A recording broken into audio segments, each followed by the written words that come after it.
Assalamualaikum warahmatullahi wabarakatuh.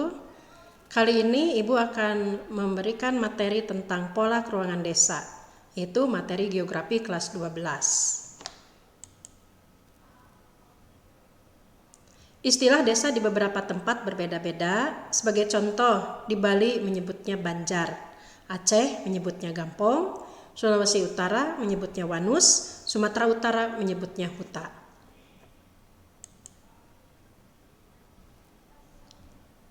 Pengertian desa. Desa berasal dari bahasa Sanskerta yaitu desi yang berarti tanah kelahiran. Menurut Sutarjo Kartohadikusumo, desa adalah suatu kesatuan hukum di mana bermukim suatu masyarakat yang berkuasa dan masyarakat tersebut mengadakan pemerintahan sendiri. Sementara menurut Profesor R. Bintarto, desa adalah suatu perwujudan geografis yang ditimbulkan oleh unsur-unsur fisiografis, sosial, ekonomi, politik, dan kultural yang ada di situ dalam hubungan dan pengaruh timbal balik dengan daerah lainnya. Kemudian menurut William Ogbun dan M.F. Nimkop, desa adalah keseluruhan organisasi kehidupan sosial di dalam daerah terbatas. Sementara menurut S.D. Misra, desa bukan hanya kumpulan tempat tinggal, tetapi juga kumpulan daerah pertanian dengan batas-batas tertentu yang luasnya antara 50 sampai 100 are. Sementara menurut Paul H. Landis, desa adalah suatu wilayah yang penduduknya kurang dari 2.500 jiwa dengan ciri-ciri sebagai berikut. Pertama, mempunyai pergaulan hidup yang saling mengenal. Yang kedua, adanya ikatan perasaan yang sama tentang kebiasaan. Yang ketiga, cara berusaha bersifat agraris dan sangat dipengaruhi oleh faktor-faktor alam seperti iklim, topografi, dan sumber daya alam. Menurut Undang-Undang Nomor 6 Tahun 2014 Bab 1 Pasal 1, bahwa desa adalah kesatuan masyarakat hukum yang memiliki batas wilayah yang berwenang untuk mengatur dan mengurus urusan pemerintahan, kepentingan masyarakat setempat berdasarkan prakarsa masyarakat, hak asal-usul dan atau hak tradisional yang diakui dan dihormati dalam sistem pemerintahan Negara Kesatuan Republik Indonesia. Posisi desa dalam hierarki pemerintahan. Jadi pemerintahan paling tinggi di kita itu adalah NKRI ya. Jadi NKRI Negara Kesatuan Republik Indonesia ya. Pusat dipimpin oleh seorang presiden. Kemudian nanti wilayah Indonesia ini dibagi lagi menjadi beberapa provinsi ya. Jadi provinsi ini termasuk daerah tingkat 1 ya. Ini dipimpin oleh seorang gubernur. Kemudian nanti provinsi dibagi lagi menjadi beberapa wilayah kabupaten atau kota. Nanti dipimpin kabupaten itu oleh seorang bupati, sementara kota dipimpin oleh seorang wali kota. Jadi posisinya setara. Kemudian nanti kabupaten dan kota itu dibagi lagi menjadi beberapa kecamatan ya. Nanti kecamatan ini dipimpin oleh seorang camat. Kemudian nanti di bawah kecamatan dibagi lagi menjadi beberapa wilayah kelurahan atau beberapa wilayah desa. Kalau kelurahan nanti dipimpin oleh seorang lurah, kemudian kalau desa dipimpin oleh seorang kepala desa. Jadi ini hierarkinya setara. Unsur-unsur desa. Unsur desa itu ada 3. Pertama ada daerah, yang kedua ada penduduk, yang ketiga ada tata kelakuan. Nah, daerah itu meliputi tentunya unsur tanah ya. Bagaimana keadaan tanah di pedesaan itu? Tentunya tanah itu ada yang subur, ada yang tidak subur. Kemudian lokasinya, apakah lokasi pedesaan itu jauh dari perkotaan atau misalnya dekat berbatasan dengan perkotaan? Kemudian bagaimana lokasinya strategis atau tidak ya. Nah, kemudian luas ya. Bahwa desa itu memiliki luas yang berbeda, ada yang luas, ada yang tidak terlalu luas. Kemudian batas-batas wilayah ya. Nah, jadi desa juga memiliki batas-batas wilayah, nanti ada batas alam, ada batas buatan. Nah, kemudian berikutnya adalah penduduk. Kalau kita bicara penduduk tentu berkaitan dengan jumlah penduduk ya, jumlah penduduk suatu desa.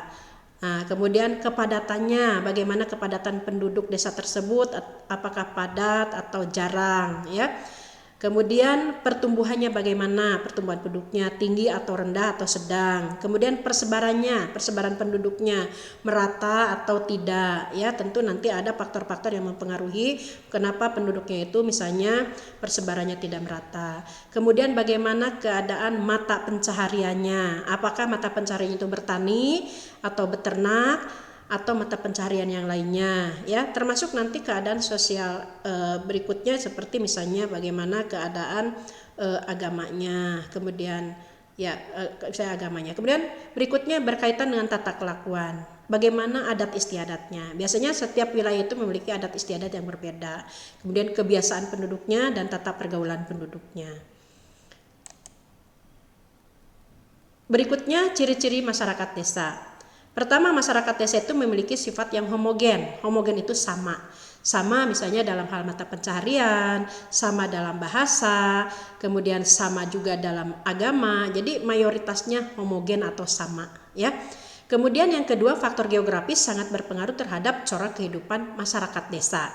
Jadi masyarakat desa itu akan menyesuaikan dengan keadaan lingkungan alamnya, ya. Jadi sangat berpengaruh, faktor geografis sangat berpengaruh terhadap corak kehidupan masyarakat desa. Kemudian adanya sikap konservatisme, kolot, kuno, ya. Nah, ini sifat-sifat konservatif, ya. Misalnya sebagai contoh aja, ada anggapan bahwa banyak anak banyak rezeki. Nah, itu pikiran yang kolot gitu, ya. Atau ada juga misalnya yang mengatakan misalnya bahwa anak perempuan itu nggak usah sekolah tinggi-tinggi, toh nanti juga akan ke dapur juga. Nah, itu adalah suatu pemikiran yang kolot, ya, tidak sesuai dengan zaman sekarang. Itu salah satu contohnya. Kemudian berikutnya mempunyai sikap udik, isolatif, karena pada umumnya terutama desa-desa yang terisolir, ya, dari perkotaan, yang jauh dari perkotaan. Nah, kemudian kehidupan tergantung pada alam. Nah, kemudian pola pikirnya irasional, ya. Irasional gitu. Pola pikirnya irasional. Nah, kemudian toleransi sosialnya sangat kuat. Kemudian adat istiadat dan norma agama sangat kuat. Kontrol sosialnya didasarkan pada hukum informal. Struktur perekonomian penduduk bersifat agraris. Hubungan kekerabatan didasarkan pada gemeenskap atau paguyuban. Berikutnya adalah fungsi desa. Pertama, desa sebagai tempat produksi pangan dan komoditas ekspor. Yang kedua, hinterland. Hinterland atau disebut juga daerah belakang yang mendukung kebutuhan masyarakat kota. Sebagai contoh lah, misalnya Lembang merupakan hinterlandnya kota Bandung. Salah satu contohnya, ya. Kemudian desa juga sebagai penyedia tenaga kerja, terutama tenaga kerja yang kasar, ya. Kemudian pusat industri kecil dan kerajinan rakyat. Dan juga desa berfungsi menjalankan kebijakan dan program yang telah digariskan bersama dengan pemerintah yang lebih tinggi seperti kecamatan, kabupaten, atau provinsi. Potensi desa. Nah, ini potensi desa terbagi menjadi dua, ya, yaitu potensi fisik dan potensi non fisik. Potensi fisik terdiri dari tanah, air, iklim, ternak, manusia. Ini. Jadi yang pertama tanah. Tanah itu berkaitan biasanya dengan apakah tanah itu subur atau tidak, ya. Nah, di dalam tanah juga bisa terkandung berbagai macam sumber daya, seperti adanya barang tambang atau mineral, ya. Nah, tentu ini akan berpengaruh tanah ini terhadap kesejahteraan masyarakat desa tersebut, ya.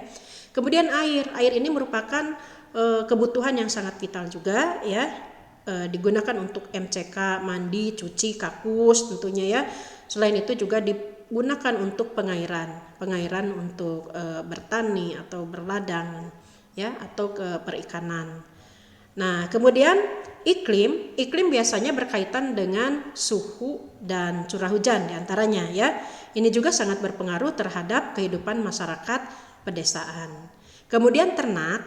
Nah, ternak di sini, ya, kita bisa memanfaatkan ternak itu sebagai sumber gizi. Kita bisa ambil misalnya susunya, dagingnya, ya. Bisa juga diambil tenaganya, bahkan kotorannya sebagai pupuk. Kemudian manusia di sini adalah sebagai pengelola sumber daya. Kemudian potensi non fisik yang dimiliki desa, yang pertama adalah sikap gotong royong. Ini merupakan sebagai modal dasar pembangunan. Kemudian lembaga masyarakat desa. Lembaga-lembaga masyarakat desa itu diantaranya ada misalnya PKK, Karang Taruna, KUD, LKMD, LMD, ya, BPD, dan seterusnya.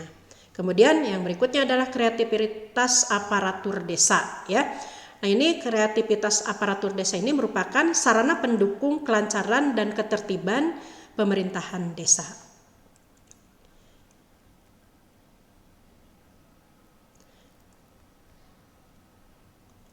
Ya, sekian dan terima kasih atas perhatiannya. Wassalamualaikum warahmatullahi wabarakatuh.